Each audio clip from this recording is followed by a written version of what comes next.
Hello class 6, how are you all? I just hope that you all are safe at your places and you all must be studying at home. Now students, be regular with your studies and be regular with your assignments also, okay? Now students, soon you are going to have your summer vacation, but I am not giving any assignments for your summer vacation. Your assignment, your homework is to complete all your work, all your assignments. If your assignments are pending, then kindly complete it and send it to me, okay?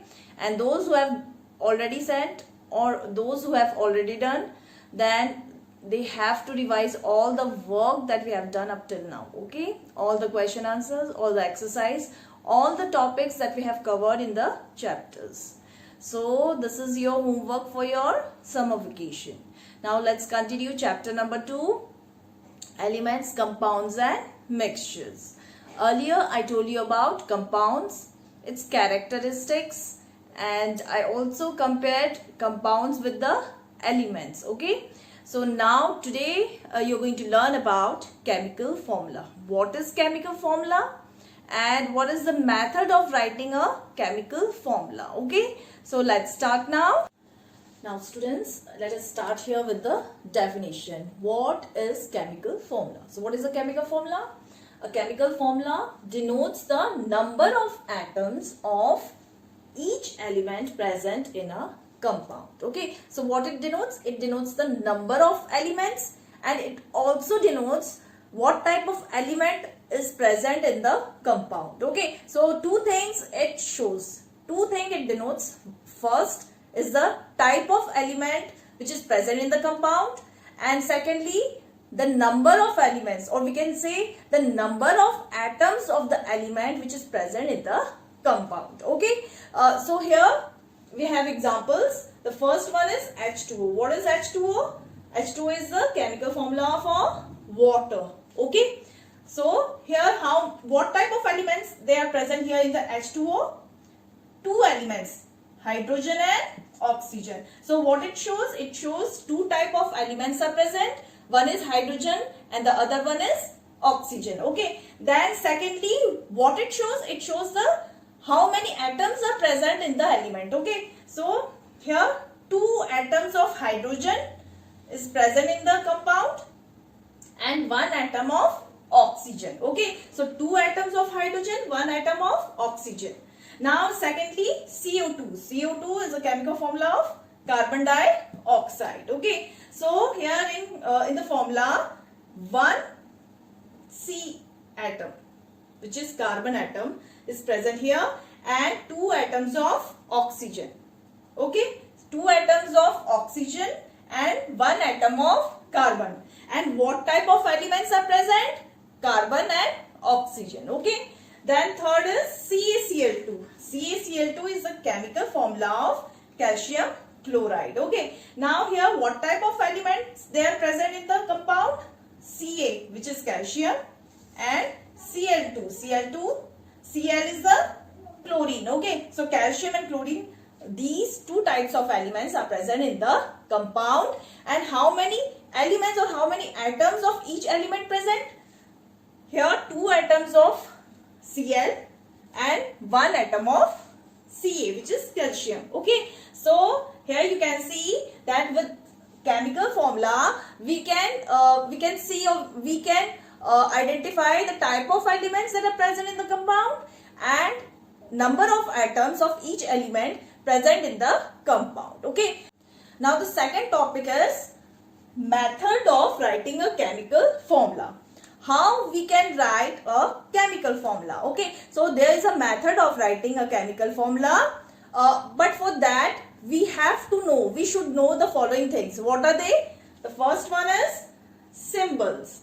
Symbols of the elements, okay? Metals or non-metals or radicals, okay? Now what are radicals? Now radicals, they are the atom of an element, okay? Or they are the group of atoms of different elements behaving as a single unit with a charge on it, okay? For example, NO3 minus, this is the radical, okay? This is nitrate. What is it? Nitrate. and it has a charge, minus charge. Okay, the same with hydroxide, OH minus. What is hydroxide? OH minus. Okay, hydroxide. This is also a radical. Now, this is the group of different elements behaving as a single unit. Okay, so students, the first step is that we should know the symbols of the elements or symbols of the radicals. Now radicals, just now I told you that what are radicals? Radicals, they are the single atom of an element or different atoms of different elements or a group of atoms of different elements behaving as a single unit with a charge on them. Okay, now they look like a compound but they have a positive or a negative charge on them. Okay, so this is the difference between radicals and a compound. Now students, the second method is, or the second step to write chemical formula is that we should know the valency of the element. Okay, now valency is the number of hydrogen atoms that can combine with one atom of the element forming a compound. Okay, now valency of the metals, they are positive, and valency of the non-metals are negative. Okay, now here valency of the metals. Okay, now metals like and non-metals. Metals like magnesium, positive, and non-metals like Cl minus. Okay, now students, let's start how to write a chemical formula. So first thing I told you, to write a chemical formula we should know the symbol and valencies of the elements or radicals. Okay, so I have written here symbols and valencies of the elements and radicals. Okay, metals, these are of metals, these are of non-metals, and these are of radicals. Okay, so here the first is the metals. You can see here I have written names of few metals. I have written symbols of few elements here. Now here we have metals. Potassium, K is for potassium and its valency is 1. Na is for sodium, its valency is 1. Ca is for calcium, its valency is 2. Mg is for magnesium, its valency is 2. Zn is for zinc and its valency is 2. Al is the symbol of aluminium and its valency is 3. Now comes non-metals. Cl is a symbol of chlorine, Br bromine, I for iodine, O for oxygen, S for sulfur, and C for carbon. Now valencies, these are the valencies. Valency of chlorine is 1, bromine 1, iodine 1, oxygen has 2, then sulfur has 2, carbon has 4 valency. Okay, then comes here radicals. Okay, these are the radicals. Just now I explained you what is radical. Now here are the symbols and valency of the radicals. Now here the first one is NO3 minus. NO3 is the nitrate, OH minus is the hydroxide, SO3 2 minus is the sulfide, SO4 2 minus is the sulfate, SO3 2 minus is the carbonate, and PO4 3 minus is the phosphate. So you should learn the symbols and of the elements and of the radicals also. Okay, now here we have one difference I tell you about radicals. Here I have written, as you can see here, SO3 and SO4. And here SO3 is the sulfide and SO4 is the sulfate. Now you can see here, this is called the one which is at below is the subscript, and one which is above the baseline is the superscript. Okay, so you have to see the subscript here. Here we have 3 and here we have 4. So one which is smaller in number will have the suffix ite. Okay, and one which is greater in number will have the suffix ate. So that's why SO3 is sulfide and SO4 is sulfate. Now same is with NO3 and NO2. Now NO3 is nitrate and NO2 is nitrite. Okay, so now 2 is smaller than 3, so that's why it has ITE as a suffix. Okay, and this is 3 is greater than 2, so that's why it has ATE. So this is nitrite, one which is having the small subscript have ITE, and one which is having greater suffix, then it will have ATE. Okay, nitrite and nitrate. Okay, now students, as I told you about the symbols and valencies of the elements and radicals, now let us write here the method of writing the chemical formula. Okay, now I have taken here matter, which is potassium, okay, and the radical, which is nitrate. Okay, I have written here the symbols. Now, as we know the valencies of the elements and the radical, so what we are going to do next, we are going to interchange their valencies. Okay, so first you write the symbols and now interchange the valency. Okay, NO3 1. Okay, we will not consider here now plus and minus.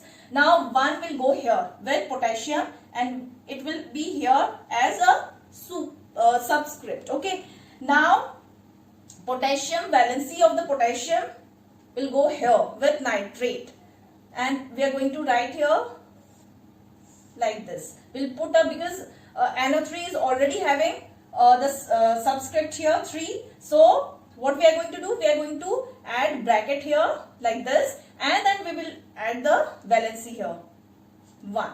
Okay, now students, 1 is not considered at all. Okay, 1 means nothing, so it will be written as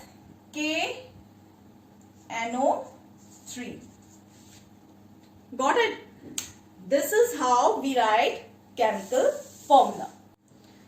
So this is the formula for the potassium nitrate will be KNO3. Okay, so this is potassium nitrate. Okay, then let's take here the metal sodium and the radical hydroxide. Okay, so first of all we are going to write the symbols. Okay, here we have Na plus and here we have OH minus. Okay, now we know the valencies of the two. The valency of sodium is 1 and the valency of hydroxide is also 1. Okay, so we are going to interchange the valencies now. First we will write the symbols Na, here also hydroxide OH, then we will interchange the valencies. Okay, now sodium will have the valency 1 of hydroxide. We will write here as a subscript here. Okay, below the baseline, here we will write the valency, and the valency of sodium will go here with the hydroxide. Here also we will write here as a subscript like this. Okay, so the valency of hydroxide will be hydroxide and sodium will be interchanged. Okay, so Na will have 1 and OH will have also 1 here. Okay, now we will write the chemical formula, which will be, we will not consider 1 is never considered. Okay, we will write it like NaOH. If there is nothing, that means the valency is 1. Okay, there is nothing, that means the valency is 1. So here the chemical formula for sodium hydroxide will be NaOH. Okay, this is sodium hydroxide. Got it? Now students, let's take the third example here. We are going to take calcium. Okay, and from the radicals we are going to take phosphate. Okay, so first we are going to write the symbols. Now here we are writing the chemical formula for calcium phosphate. Okay, so first we will write the symbol of calcium Ca plus. Now the valency of calcium is 2, and then we will write the symbol for the radical phosphate PO4 3 minus. Okay, now we are going to interchange. Now the second step is to interchange their valencies, but for that first of all we will write the symbols again, Ca here and PO4 here. Okay, now the valency 2 will be here with phosphate. Okay, now since phosphate has already 4 as a subscript, so we are going to put brackets here, and then we will write the valency 2 here. Okay, now calcium will have the valency 3 here as a subscript. Okay, so now together we will write it as Ca3 PO4 2. Okay, so this is calcium phosphate.